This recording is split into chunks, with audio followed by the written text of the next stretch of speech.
The lunchbox wasn't meant for me. Claire, my daughter-in-law, had left it on my porch that morning. A quick text saying she'd come back later to pick it up. First, I didn't think much of it. Claire often dropped things off when she was busy with errands. But something about the box drew me in. It wasn't Michael's usual dented metal one. This was new, sleek, with a strange heaviness to it. Curiosity one. I unclipped the lid. Inside wasn't food at all. No sandwiches. No fruit.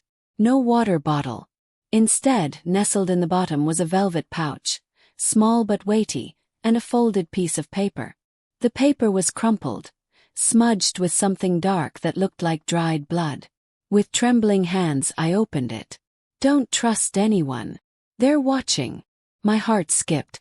For a long moment I just stared at the words, my body cold, a prickling crawling up my neck.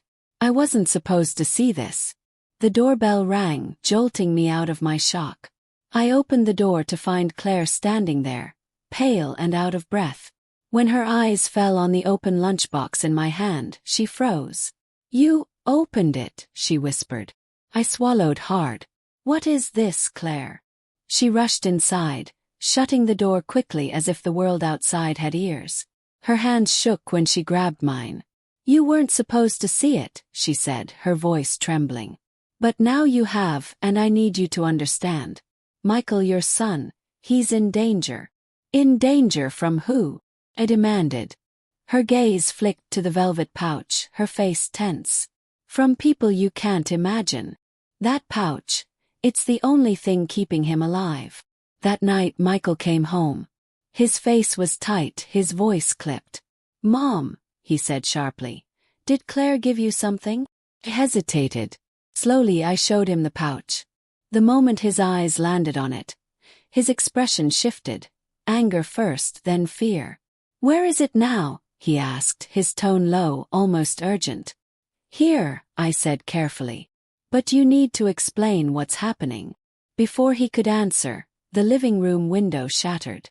A figure in black crashed through, shards raining across the carpet. The intruder was masked, tall, and moved like a predator. His eyes burned when they landed on the pouch in my hand. Michael shoved me behind him. "Stay back." The man's voice was gravel, sharp with intent. "Give me the key." I clutched the pouch tighter, my breath shallow. "What key?" He took a step forward. Michael attacked first, tackling him into the coffee table. Wood splintered. The two men struggled violently, fists, grunts, the sound of flesh hitting flesh. "Run, Mom!" Michael yelled, straining against the man's grip. But I couldn't move. Not until the intruder's hand stretched toward me, fingers clawing for the pouch. Something inside me snapped. I grabbed the nearest vase and hurled it. It shattered against his shoulder, staggering him long enough for Michael to break free. I bolted toward the back door, slippers sliding on tile. I barely made it outside before someone grabbed my shoulder. I spun, heart ready to burst, but it wasn't the masked man. It was Claire. Her face was frantic, her eyes wild. "Give it to me. Now."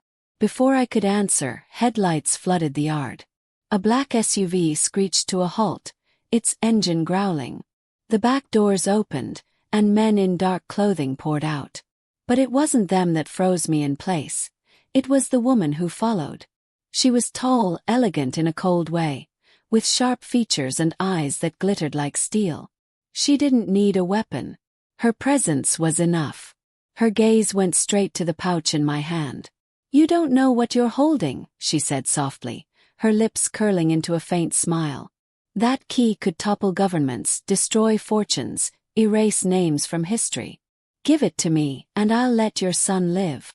Her words dripped with certainty, like she already knew the answer. Michael staggered out through the back door, bloodied but alive. His chest heaved as he stepped between us, shielding me from her gaze.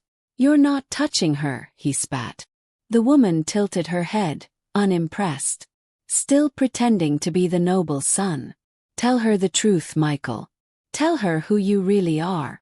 My stomach lurched. I looked at him, desperate for answers. "Michael." His eyes flickered with pain. He clenched his jaw, fists trembling at his sides. "Mom," he whispered, his voice breaking, "everything I've done has been to protect you." "Protect me from what?" asked shaking. The woman stepped closer, her eyes glinting. "Protect her from us. Or from himself," Michael roared. "Enough." But the woman just smiled. "Tell her." He turned to me, his face pale, eyes wet. "Mom, I was one of them.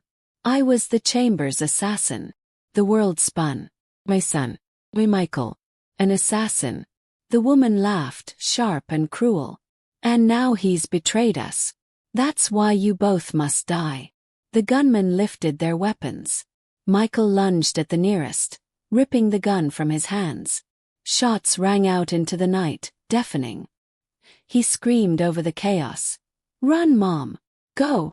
I stumbled backward, clutching the pouch, tears blinding me. Nothing would ever be the same again.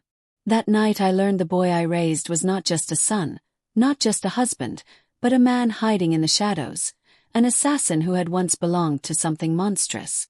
And the velvet pouch I held wasn't just a mystery. It was a weapon that could decide the fate of everything. The cruelest truth of all. Sometimes the people we love most carry secrets darker than we can bear. And sometimes, love means holding on to them anyway, even when the whole world tells you to run. So if you're still here listening, remember this. Trust can be the most dangerous gift of all.